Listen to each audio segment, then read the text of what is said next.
Mchana waandishi wa habari. Na habari za mchana wa Tanzania kokote mliko. Nataka na tumekusudia kama chama kusema mbele yenu mambo matatu.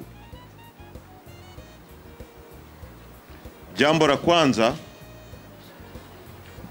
tunawaalika Watanzania wote kokote waliko kesho mahakamani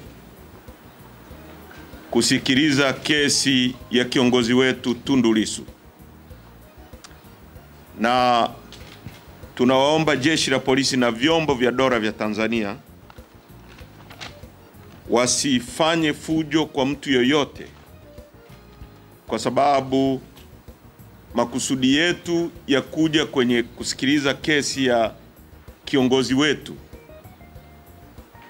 ni makusudi ya amani, kwa sababu hii ni kesi iko kwenye mahakama ya wazi, na sheria zetu kifungu cha 186, kesi inapokuwa kwenye mahakama ya wazi ni kesi kwa ajili ya public na public isikilize. Hii ni kesi kubwa, ni kesi yenye public interest, ni kesi ambayo hukumu yake ni kunyongwa mpaka kufa.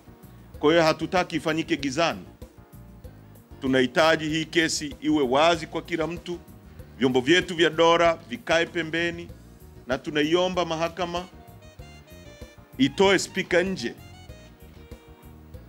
Watanzania wapate nafasi ya kusikiliza. Watakao kosa nafasi wasikilize kinachoendelea ndani ya mahakama, kwa sababu Lissu ni kiongozi mkubwa wa upinzani, na huwezi kumtry kama unatry tu mtu ambaye amefanya kesi ya uhalifu wa kuku.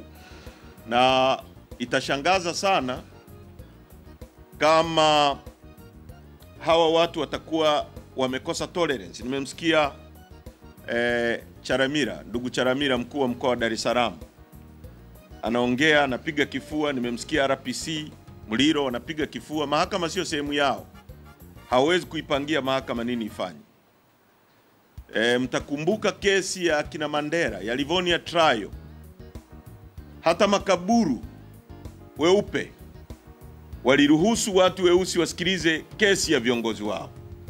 Haiwezekani nchi yenye uhuru miaka 63 leo viongozi weusi wenzetu wamkamate mtu, wamwekee kesi ya bogus, kesi ya uongo, kesi ya kijinga kabisa kwa lugha sahihi, ya treason, kesi ya kisiasa ambao wamemwekea uhaini wa kisiasa, kujaribu kumnyamazisha kwa misimamo yake ya kisiasa, alafu wazuie hata wanaompenda kuja kuisikiliza. Kwa hiyo hilo ni jambo la kwanza. Lakini juu ya hilo pia tunaitaka serikali na tunamtaka Rais Samia, kwa sababu hii kesi ni yake, aiondoe hii kesi mahakamani, wamfutie Lissu kesi ya uongo ya uhaini, kwa sababu Lissu sio muhaini.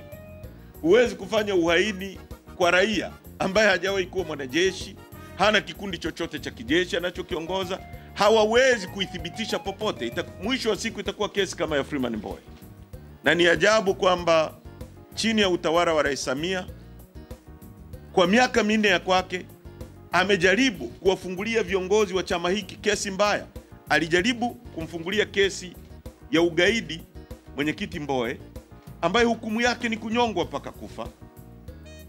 Amejaribu tena kumfungulia Lissu kesi ya uhaini, ambayo hukumu yake vile vile ni kunyongwa mpaka kufa. Chini ya miaka 4 tu ya kwake, viongozi wa chama kikuu cha upinzani chini ya utawala wake wanafunguliwa kesi 2 za uongo. Kwa hiyo hii kesi iondolewe mahakamani, Lissu arudi mtaani, tuendelee na shughuli zetu kama zilivyopangwa.